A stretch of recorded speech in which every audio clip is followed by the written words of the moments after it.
अस्सलाम वालेकुम students, welcome back with biology. आज हम बायो का भी थर्ड लेक्चर ही करेंगे and this lecture is about osmo regulation. इस लेक्चर से पहले बेटे आपने होम्योस्टेसिस के बारे में पढ़ा था, जिसमें हमने मुख्तलिफ मैकेनिज्म स्टडी करते हैं कि कैसे हमारा बॉडी अपने जो बैलेंस है उसको मेंटेन रखता है। इसके हमने मैकेनिज्म पढ़े थे और इसके कौन कौन से कंपोनेंट थे जिनमें हमारे पास रिसेप्टर था, कंट्रोल सेंटर था एंड इफेक्टर था, उसको स्टडी किया था। मुझे उम्मीद है बेटे आपने ये कर लिया होगा। अगर नहीं किया तो काइंडली अपने पिछले लेक्चर मुकम्मल कर लें। मैंने आपको केमिस्ट्री के लेक्चर में भी इस बात का कहा था कि सेकेंड ईयर का टाइम बहुत थोड़ा है और ये आपका एक बेसिक पॉइंट होता है। जैसे जैसे आप साथ साथ में करते जाओगे तो ये आपके लिए अच्छा होगा। अगर आप स्टोर कर लोगे, आज करेंगे कल करेंगे, तो ये बड़ा मुश्किल होगा। आते हैं बेटे आज के टॉपिक की तरफ। आज के टॉपिक पे हमने पढ़ना है osmo regulation. Osmo regulation homeostasis की ही टाइप है। होम्योस्टेसिस में भी क्या पढ़ा था हमने कि इंटरनल मैकेनिज्म को बैलेंस में कैसे रखना है जब इन्वायरमेंट में चेंजिंग आ रही हो। तो ऑस्मो रेगुलेशन भी एक होम्योस्टेसिस की टाइप है, लेकिन इसमें हमने ऑस्मो का मतलब क्या होता है? वाटर। ऑस्मो रेगुलेशन में जस्ट हमने जिस चीज़ का जिक्र करना है वो वाटर है। इसके अलावा सोल्यूट्स हैं और मुख्तलिफ किस्म के सॉल्ट्स जो हमारी बॉडी में होते हैं, जिनमें हम सोडियम के जिक्र करेंगे, पोटाशियम का, जो हमारी बॉडी की नीड्स होती हैं, ग्लूकोज आ गया। वाटर और सोल्यूट को बैलेंस कैसे रखना है, इस चीज़ को हम क्या पढ़ते हैं? Osmo regulation. किसका देखें? बॉडी फ्लूइड में वाटर और जो सोल्यूट्स हैं, सोल्यूट्स में मैंने आपको बताया क्या कुछ आ जाता है, सॉल्ट्स आ जाते हैं, इसके अलावा सोडियम आ जाता है, हमारे पास पोटाशियम आ जाता है, इसके अलावा जो हमारी ब्लड में ग्लूकोज का लेवल होता है वो आ जाता है। ऑस्मो रेगुलेशन बेटे, अगर मैं आपको इसकी इंपॉर्टेंस के बारे में बताऊं तो ये बहुत ज़्यादा इंपॉर्टेंट है। ऑस्मो रेगुलेशन ही वो चीज़ है जिसके बाद आपके ब्लड में ग्लूकोज का लेवल मेंटेन होता है। ग्लूकोज अक्सर कहा जाता है ना, शुगर लेवल कम हो गया, शुगर लेवल ज़्यादा हो गया, वो चीज़ मेंटेन करना भी क्या होता है? Osmo regulation. इसी तरह से ब्लड प्रेशर के पेशेंट होते हैं, ब्लड प्रेशर का कम हो जाना, ब्लड प्रेशर का ज़्यादा हो जाना। ब्लड प्रेशर कम क्यों होता है? जब हमारा ब्लड डाइल्यूट हो जाता है, उसमें सॉल्ट्स की मिकदार, एलिमेंट्स कम हो जाते हैं, तो हमारा ब्लड क्या हो जाता है? डाइल्यूट, और ब्लड प्रेशर लो, वो भी खतरनाक है। दूसरी तरफ ब्लड प्रेशर का हाई हो जाना, हाइपरटेंशन भी उसको दूसरे वर्ड्स में कहते हैं, वो कब होता है? जब हमारे ब्लड में सोल्यूट्स की मिकदार ज़्यादा हो जाए। ब्लड जो है वो एज ए सॉल्वेंट एक्ट करेगा और इसमें जब सोल्यूट्स की मिकदार, यानी कि आपके पास चिकनाई उसके अंदर ज़्यादा हो जाती है, इसके अलावा जो एलिमेंट्स हैं मुख्तलिफ किस्म के वो ज़्यादा हो जाए, तो उसको हम क्या बोलते हैं? हाइपरटेंशन। अब इस चीज़ को, जैसे ब्लड की अगर एग्जांपल ले ले, ब्लड को एक खास रेंज में मेंटेन करना ज़रूरी है, जो कि आपको पता है कितनी होती है? 90 to 120। ठीक है, 90 to 120 उसको मेंटेन रखना ज़रूरी है। उसी को हम क्या बोलते हैं? Osmo regulation. ऑस्मो रेगुलेशन की डेफिनेशन बेटे हमने देख ली और मैंने आपको इसकी इंपॉर्टेंस भी बता दी कि जितने भी हमारे बॉडी के लिक्विड्स हैं वो सारे इसके नतीजे में मेंटेन रहते हैं, और अगर ये ज़रा सा भी कोई भी लिक्विड गड़बड़ हो जाए तो इंसान डेथ के करीब पहुंच जाता है। इसमें हमें दो चीज़ों के बारे में पता होना चाहिए। One is osmosis and the other one is osmotic pressure. Osmosis and osmotic pressure आप मैट्रिक में भी कर चुके हैं, फर्स्ट ईयर में भी कर चुके हैं, लेकिन हम इसको दोबारा रिकॉल कर लेते हैं। ऑस्मोसिस में हम सिर्फ किसका जिक्र करेंगे? वाटर का। मेम्ब्रेन के इर्द गिर्द, मेम्ब्रेन के अक्रॉस अ मेम्ब्रेन, वाटर की जो डिफ्यूजन होती है उसको हम क्या बोलते हैं? Osmo regulation. It is osmosis, sorry, it is a type of diffusion. Diffusion में हम बहुत से मटेरियल्स को डिस्कस कर सकते हैं, लेकिन जब हमने ऑस्मोसिस का कर लिया तो है तो ये डिफ्यूजन के टाइप, लेकिन किसके लिए स्पेसिफाई है? वाटर की तरफ। और आपको पता है वाटर हमेशा कहाँ से जाएगा? डाइल्यूट से कंसनट्रेटेड की तरफ। जो ऑस्मोसिस है वो हमेशा कहाँ होगी? जहाँ पानी ज्यादा है, सोल्यूट कम है, वहां से किधर को जाएगी? जहाँ सोल्यूट ज्यादा है और पानी की मिकदार कम है, यानी कि ऑस्मोसिस हमेशा हमारे पास डाइल्यूट से कंसंट्रेटेड की तरफ होगी। ऑस्मोसिस देखेंगे, उसके बाद हमारे पास जो अगली चीज है उसको हम बोलेंगे ऑस्मोटिक प्रेशर। ऑस्मोटिक प्रेशर क्या होता है कि किसी भी सोल्यूशन ने ऑस्मोसिस के जरिए कितने वाटर को इनटेक किए, वाटर की जो इनटेक है उसको हम क्या बोलेंगे? Osmotic pressure. ये जो 3 पॉइंट्स मैंने डिस्कस किए, पहले हम इनको बुक से कर लेते हैं ताकि ये आपको साथ ही क्लियर हो जाए, देन हम उसके बाद नेक्स्ट पॉइंट की तरफ आते हैं। अच्छा, इसमें बहुत ज़्यादा बेटे शॉर्ट क्वेश्चन भी बन रहे हैं, मैंने बनाए हुए हैं, तो मेरी आपको भी यही एडवाइस है कि आप या तो इसका स्क्रीनशॉट ले लें अगर आपके पास नोट्स नहीं है, अदरवाइज आप रजिस्टर लें, उस पर साथ साथ इसके नोट्स बनाएं। दूसरी चीज़ क्या हो सकती है कि आप पिक्चर्स ले लें, इनके स्क्रीनशॉट ले लें, एंड देन आपके पास जब बुक होगी तो उसके ऊपर ऐसे ही पॉइंट्स बना लें।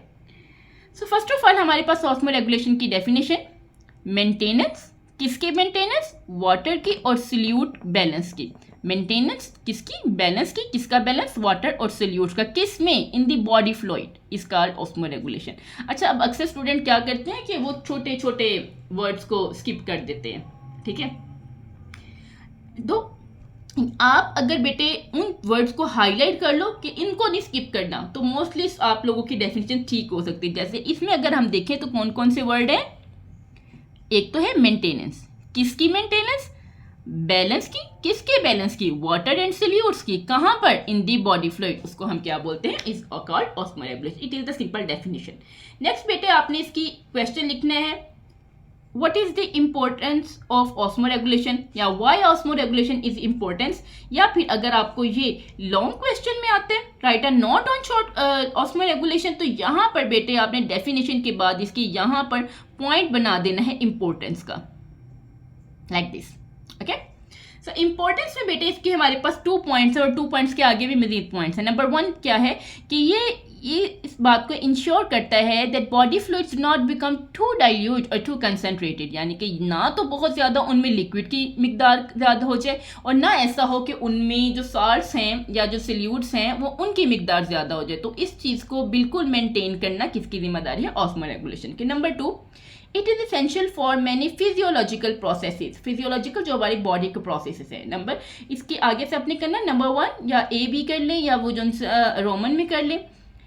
पहली बात ब्लड प्रेशर मेंटेन करना, जो मैंने आपको समझा दिया था। Number 2, enabling the proper function of organs, like blood, जो हार्ट है उसको अपने फंक्शन करने के लिए खास मिकदार में ब्लड की जरूरत है, खास प्रेशर में चाहिए, उस चीज को मेंटेन करना भी किसकी जिम्मेदारी है, ऑस्मो रेगुलेशन की। इसी तरह से हमारी जो किडनीज हैं वहां पर भी किडनी का काम भी फिल्टर करना होता है ना, खास मिकदार में ब्लड चाहिए, खास मिकदार में वाटर चाहिए और खास मिकदार में ही हमें सल्यूट चाहिए, तो उसको भी ये फंक्शन ऑफ ऑर्गन्स, ये सारे हमारे इनके पास मेनली 3 इनकी इंपॉर्टेंस आ जाती है। नेक्स्ट ये रिकॉलिंग है, जैसे मैंने आपको बताया था कि आप ये मैट्रिक में कर चुके हैं, फर्स्ट ईयर में कर चुके हैं, लेकिन हम इसको स्टडी कर लेते हैं। और डेफिनेशन है ऑस्मोसिस की क्या होता है, मैंने आपको बताया किसके है, तो टाइप किसकी, डिफ्यूजन की, लेकिन किसके बारे में, वाटर, किसके गिद, मेम्ब्रेन के, एंड इट ऑलवेज, और हमेशा कहाँ से होती है, ज्यादा डाइल्यूट, यानी कि जहां पे वाटर ज्यादा होता है, जिसको हम हाइपोटोनिक सोल्यूशन कहते हैं, फर्स्ट ईयर मैट्रिक में कर चुके हैं। किसकी तरफ होगा, टू लेस डाइल्यूट, जिसको कंसंट्रेटेड भी कह सकते हैं, हाइपोटोनिक सोल्यूशन की तरफ। नेक्स्ट हमारे पास आ जाता है बेटे ऑस्मोटिक प्रेशर, किसका होता है, सोल्यूशन का। ऑस्मोटिक प्रेशर ऑफ सोल्यूशन है क्या, मैयर है पैमाइश एक टेंडेंसी की to take in water by osmosis, के कोई भी ऑर्गन या कोई भी बॉडी ऑस्मोसिस के जरिए कितने वाटर को इनटेक कर सकती है, कितनी वो क्वांटिटी है, उसको हम क्या बोलते हैं, ऑस्मोटिक प्रेशर। ये बेटे आपका ये वाले पॉइंट क्लियर। नेक्स्ट हम ऑस्मो रेगुलेशन की वजह से एनिमल्स की टाइप पे आ जाते हैं। ऑस्मो रेगुलेशन की बुनियाद पे बेटे एनिमल्स को हम 2 कैटेगरी में डिवाइड कर देते हैं। One is osmoregulators and the other one is osmoconformer. बेटे ध्यान से इस चीज को समझिएगा, कॉन्सेप्ट क्लियर कीजिएगा, वही आपके लिए इंपॉर्टेंट है। यहां से कॉन्सेप्ट क्लियर कर लोगे तो बुक पे स्टडी करना आपको इजी होगा और करना होगा। अच्छा, ये बेहतर होता है कि हम इसको पॉइंट्स की फॉर्म में करें अगर आप अच्छे मार्क्स लेना चाहते हो, लेकिन क्योंकि आपकी बुक में पॉइंट की फॉर्म में नहीं दिया हुआ, तो बेटे बेहतर इसका स्क्रीनशॉट लें और इसको अपने पास सेव रखें, इसके नोट्स बनाएं और अपनी बुक में जहां पर ये पॉइंट है उसके साथ इसको पिन अप कर लें। चलें जी, आ जाते हैं जी osmo regulator and osmo conformer. Osmo regulator नाम से ही जाहिर है ऑस्मो रेगुलेशन से ही ये वर्ड आया है। ऑस्मो रेगुलेटर किससे आया, ऑस्मो रेगुलेशन से, यानी कि ये वो ऑर्गेनिजम्स हैं जो ऑस्मो रेगुलेशन करेंगे, जो कि अपनी बॉडी के इंटरनल का जो फ्लूइड्स हैं उनको मेंटेन करने की कोशिश करेंगे। सो ये क्या करते हैं, ये अपनी जो इंटरनल वाटर का बैलेंस है उसको मेंटेन रखेंगे, उसको कांस्टेंट रखेंगे, और उसको कांस्टेंट किसके जरिए रखेंगे, ऑस्मो रेगुलेशन के जरिए, यानी कि इनमें ऑस्मो रेगुलेशन होती है। जैसे इंसान है ना, हमारा इंटरनल बॉडी टेम्परेचर क्या है, 38 और अगर डिग्री सेल्सियस, और अगर हम उसको करते हैं फ़ारेनहाइट पे 98 डिग्री फ़ारेनहाइट, तो हम ह्यूमंस क्या करते हैं, हम ये नहीं करते कि अगर सर्दी आई है तो बाहर ठंड है तो हमारा जो बॉडी टेम्परेचर है वो भी 1 डिग्री हो जाए। नो, 1 डिग्री पे तो हमारी बॉडी काम ही करना छोड़ देगी ना। बाहर टेम्परेचर कम हो रहा है लेकिन हमने अपना 98 डिग्री पे ही इसको मेंटेन रखना है, या 37 डिग्री सेल्सियस पे। इसी तरह से अगर अब गर्मी का मौसम है, बाहर टेम्परेचर 40 से 45 और बाद का तो 47 to 48 डिग्री चल जाता है। अब इतना टेम्परेचर ज़्यादा होने पे क्या हमारी बॉडी भी 50-60 डिग्री पे चली जाएगी? नो। अगर इतनी बॉडी टेम्परेचर हमारा हाई हो गया हमारे, तो अंदर के सारे ऑर्गन्स ही जल जाएंगे। सो हम क्या करते हैं, बाहर बेशक सर्दी हो जाए, बाहर बेशक गर्मी हो जाए, हमने वो 98 पे ही टेम्परेचर को मेंटेन रखना है, कांस्टेंट रखना है। सो ऑस्मो रेगुलेटर क्या होते हैं? जो कि इंटरनल वाटर बैलेंस को कांस्टेंट रखेंगे, मेंटेन रखेंगे। जबकि दूसरी साइड पे ऑस्मो कन्फर्मर है जो कि क्या करेंगे, इन्वायरमेंट के अकॉर्डिंग चेंज हो जाएंगे। अगर बाहर सर्दी हो गई तो इनका जो टेम्परेचर है वो भी कम हो जाएगा बॉडी का। अगर बाहर गर्मी हो गई तो इनका टेम्परेचर भी कम हो जाएगा। अगर बाहर जो माहौल है उसमें पानी ज्यादा है तो इनकी बॉडी में पानी ज्यादा होगा। अगर बाहर के माहौल में सॉल्ट ज्यादा है तो इनकी बॉडी में भी सॉल्ट ज्यादा होगा, और ये उनके लिए खतरनाक नहीं होगा, ये अपने आप को उसी माहौल के मुताबिक बना देंगे। अच्छा, यहाँ पर बाहर का एनवायरनमेंट बेशक चेंज होता रहे लेकिन बॉडी का फ्लूइड क्या रहेगा, सेम। मसलन अब देखें, इंसान है, मैं फ्लूइड्स के लिहाज से आपको एक्सप्लेन कर देती हूँ। स्विमिंग करने गए हैं, सही है। अब स्विमिंग करने के दरिया में, बाहर तो पानी बहुत ज्यादा है, इंसान के जिस्म में तो इतना पानी नहीं है। हमने तो अपना उतना पानी ही मेंटेन रखना है ना जितना हमारी बॉडी को जरूरत है। हम फिशिश तो सारी बात नहीं है। तो बाहर फ्लूइड ज्यादा हो जाए लेकिन अंदर का सेम रहना चाहिए। अब देखो, अगर हमारे अंदर वो पानी चला जाए, क्या हो, जब कोई अल्लाह माफ करे इंसान डूबता है तो उसकी डेथ हो जाती है, जिस्म उसका फूल जाता है, पानी भर जाता है, वो हमारी ऑर्गन्स के लिए खतरनाक है। हमें जितना लिक्विड चाहिए उतना ही उसको मेंटेन रखना है। सो बाहर का एनवायरनमेंट बेशक चेंज हो जाए लेकिन फ्लूइड की कंसंट्रेशन क्या रहनी चाहिए, सेम। इधर उल्टा काम है, बाहर जितना लिक्विड ज्यादा होगा बॉडी में भी उतना ही ज्यादा होगा। बाहर अगर सॉल्ट ज्यादा हो रहे तो बॉडी में ही उतना ज्यादा होगा। ये उनके लिए नुकसान दे नहीं, यही उनके लिए फायदेमंद है, वो अपनी बॉडी को चेंज कर सकते हैं। अब नंबर 3 पे आ जाए। अब हमें बहुत ज्यादा हमने अपनी चीज को मेंटेन रखना है। अब वही मैं आपको टेम्परेचर वाली एग्जांपल दूंगी। सर्दियां होगी, बाहर बहुत ठंड है। अब हम अपने जिस्म को ठंडा नहीं कर सकते, हम क्या कोशिश करते हैं कि हमने अपनी बॉडी को गर्म रखना है। और अपनी बॉडी को गर्म करने के लिए क्या करते हैं, हम ड्राई फ्रूट्स खाते हैं, हम पीनट्स खाते हैं, हम चाय पीते हैं, क्योंकि वो पीनट्स और चाय हमें क्या दे रहे हैं बेटे, एनर्जी दे रहे हैं, जो कि हमारी बॉडी के टेम्परेचर को मेंटेन रख रही है। सो हमें अपने बॉडी के टेम्परेचर को मेंटेन करने के लिए ज्यादा एनर्जी चाहिए। On the other side osmo conformers की बात करें तो हमें एनर्जी ज्यादा, हमें नहीं, उनको एनर्जी ज्यादा नहीं चाहिए, उनको कम एनर्जी चाहिए। देन ये आपके बेसिकली 3 पॉइंट्स हैं। काइंडली इसका स्क्रीनशॉट लें या इसके नोट्स बनाएं। अब हम आ जाते हैं एग्जांपल्स पर। सो इसके जो हमारे पास एग्जांपल है बेटे, वो fresh water fishes. Fresh water और मेरीन वाटर क्या होता है, जो समंदर का पानी होता है उसको हम मेरीन वाटर कहते हैं। उनमें सॉल्ट्स की कंसंट्रेशन ज़्यादा होती है, जबकि जो ये दरियाओं का या जो नहरों का पानी होता है, नदी नालों का पानी होता है, इसको हम फ्रेश वाटर कहते हैं। सो ये फ्रेश वाटर बेचारी जो फिशेज है ये हमारी तरह की, ये अगर आप फ्रेश वाटर फिश को उसके अंदर रख दो ना जाके मेरीन वाटर में, समुद्र में, तो इनकी डेथ हो जाएगी, ठीक है। ये उस चीज़ को मेंटेन नहीं कर सकेंगे। लेकिन अगर आप मेरीन इन्वायरमेंट की फिश को उठाकर नदी नालों या दरियाओं में ले आओ तो वो अपने आप को बैलेंस कर लेगी, इनको कोई खतरा नहीं होता, इनको खतरा होता है। सेम हम ही ह्यूमंस, ठीक है। हमें अगर कहा जाए समुद्र के अंदर डाल दिया जाए, लो जी अब आपने सारी जिंदगी ऐसे ही रहना है, इसके अंदर ही रहना, नहीं रह सकते बेटे, डेथ हो जाएगी। क्यों? क्योंकि हम ऑस्मो रेगुलेटर्स हैं। इसी तरह बर्ड्स भी हैं।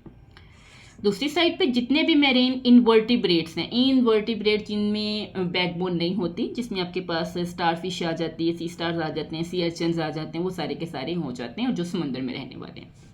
सो ये हमारा था। आई होप सो आपको समझ आ गई होगी। तो अब हम बुक की तरफ आते हैं, जिसको स्टडी कर लेते हैं। ये देखें जी, बुक्स वालों ने वही काम किया है, खिचड़ी बनाई हुई है, लेकिन मैंने आपको जैसे बताया है उसके पॉइंट्स नोट कर लीजिएगा। फर्स्ट ऑफ ऑल हमारे पास ऑस्मो कन्फर्मर की डेफिनेशन है, are the animals which allow the osmotic concentrations of their body fluid to match their environment. जैसा एनवायरनमेंट वैसे ही बॉडी के फ्लूइड कर लेते हैं, ठीक है।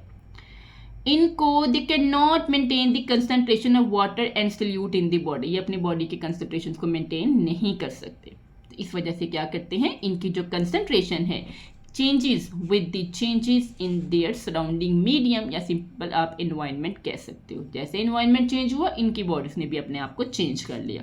So the concentration changes with the changes in the surrounding medium and they remain isotonic to their environment. Isotonic, hypertonic, hypotonic आप लास्ट में कर चुके हो, लेकिन फिर भी isotonic, जैसा बाहर का टेम्परेचर वैसा जैसा बाहर का मीडियम वैसा ही बॉडी का, इसको हम क्या कहेंगे, isotonic। Such animals are usually, और ये कौन से वाले इन्वायरमेंट में मौजूद होते हैं, with relatively stable solute concentration. जैसे जो सा है समंदर है उसकी स्टेबल है, चेंज नहीं होगा, जितनी उसमें सॉल्ट की कंसंट्रेशन है वो नमकीन होता है उतनी ही रहनी है, तो ये स्टेबल होता है। सच एज मेरीन, वो उन्होंने आगे वही एग्जाम्पल दे दिए। उसके बाद आपने हेडिंग बनानी बेटे एग्जाम्पल की। तो ऑस्मो कन्फर्मर में जितने भी मेरीन समंदर में रहने वाले इनवर्टिब्रेट्स हो जाते हैं, कुछ फ्रेश वाटर के भी इनवर्टिब्रेट्स होते हैं, यानी कि वो फ्रेश वाटर में तो रह सकते हैं इनवर्टिब्रेट्स, लेकिन अगर आप उनको उठा के समंदर में लेके जाओगे तो वो उसको भी कर लेंगे, लेकिन मोस्टली इनवर्टिब्रेट्स होते हैं। फिशेस तो वर्टिब्रेट्स में आ जाती हैं ना। इसी तरह से कुछ मेरीन वर्टिब्रेट्स है जिनमें हैग, फिशिस, शार्क एंड रेल। अब शार्क और जो है बाकी तो आपने नहीं देखी, क्योंकि जो शार्क वो नदी नालों में दरियाओं में नहीं रह सकती, क्योंकि उसकी बॉडी जो सी है वो उसके अकॉर्डिंग है। लेकिन अगर आप उसको रखना चाहो तो वो शार्क्स भी उसके अंदर रह लेंगी, जो कि ये ऑस्मो कन्फर्मर है। नेक्स्ट हम आ जाते हैं बेटे ऑस्मो रेगुलेटर्स पर। अब यहाँ पर ये सेम ऐसे भी शॉर्ट क्वेश्चन आ सकता है। यहाँ आपको मैंने एक क्वेश्चन बना के दिया कि how osmo regulators maintain internal concentration. इन्होंने तो मेंटेन रखना है ना, उन्होंने तो मेंटेन ही नहीं रखनी थी ऑस्मो कन्फर्मर में। सो सबसे पहले बेटे इसकी डेफिनेशन है। ऑस्मो रेगुलेटर्स क्या है? The animals that can regulate the concentration of water and solute in body fluids for are osmoregulator, जो रेगुलेट करते हैं अपने वाटर और बॉडी फ्लूइड्स को। They can maintain constant internal concentration despite the changing concentration in the environment. बाहर माहौल change हो रहा है, लेकिन इन्होंने अपने आप को चेंज नहीं करना, इन्होंने इंटरनल कंसंट्रेशन को क्या रखना है बेटे? कांस्टेंट। अच्छा, आगे मैंने ये वाला क्वेश्चन लिखते हैं ना, how osmo regulator maintain constant internal concentration. तो नंबर 1 मोस्टली मैकेनिज्म है। नंबर 1 क्या है? Active transport of salt. अगर इनकी बॉडी में सॉल्ट ज़्यादा हो रहा है तो वो क्या करेगा? उसको निकालना शुरू कर देगा, ज़्यादा कंसंट्रेशन से कम कंसंट्रेशन की तरफ। Number 2 accumulation of salt, salt को इकट्ठा करना। अगर सॉल्ट की मिकदार कम हो गई है तो उसको ले लेगा, या अगर ज़्यादा भी हो गई है तो उसको क्या करेगा? वैक्यूम में स्टोर कर देगा, ताकि उसकी बॉडी को हार्मफुल ना हो। Number 3 water conservation. जैसे गर्मी है ना, प्लांट्स के बारे में भी है, तो हमारी बॉडी क्या करती है, या प्लांट्स की बॉडी क्या करती है? वाटर को कंजर्व कर लेती, ताकि जब ज़रूरत हो ठंडा करने का हो तो उसको वो यूज़ कर सके। जैसे अब गर्मी में हमें पसीना आता है, बेसिकली पसीने का काम क्या होता है? हमारी बॉडी के टेम्परेचर को कम करना। और वो पसीना कहाँ से बनता है? जो हमारी बॉडी में सॉल्ट्स और वाटर होते हैं उन्हीं से वो स्वेटिंग होती है। नेक्स्ट बेटे इसकी एग्जांपल, ये 3 तरीके हैं कि इंटरनल कंसंट्रेशन जो है ऑस्मो रेगुलेटर कैसे मेंटेन करते हैं। और ये एक इंपॉर्टेंट शॉर्ट क्वेश्चन है बेटे, इसको लिख ले साथ साथ। इसकी एग्जांपल में हमारे पास एक्वेटिक पानी में रहने वाले वर्टिब्रेट्स, टेरेस्ट्रियल एनवायरनमेंट वाले, बाकी ह्यूमंस वगैरह, बर्ड्स वगैरह, वो सारे आ जाते हैं। देखिए बेटे, अब मैं आपको एक दफ़ा ओवरव्यू दे देती हूँ। ये आपको शॉर्ट क्वेश्चन में आ सकता है सेपरेट, ये शॉर्ट क्वेश्चन में आ सकता है। ऑस्मो रेगुलेशन की डेफिनेशन शॉर्ट क्वेश्चन में आ सकती है, एंड ऑस्मो रेगुलेशन की इंपॉर्टेंस ये भी आपको शॉर्ट क्वेश्चन में आ सकती है। Osmo कन्फर्मर definition example short question में आ सकते हैं। Osmo regulators definition and example short question में, और मेंटेन कैसे करते हैं ये भी शॉर्ट क्वेश्चन में आ सकता है। लॉन्ग क्वेश्चन में आएगा right a note on osmo regulation, definition, importance, types and इसके एग्जाम्पल, ये सारा कुछ आ जाएगा। कोई कन्फ्यूजन, कोई क्वेश्चन तो कमेंट बॉक्स में बताएं। पढ़ाने का तरीका कैसा लग रहा है, क्या इंप्रूवमेंट आनी चाहिए? I am waiting for your comments. Thank you जी, अल्लाह हाफिज़।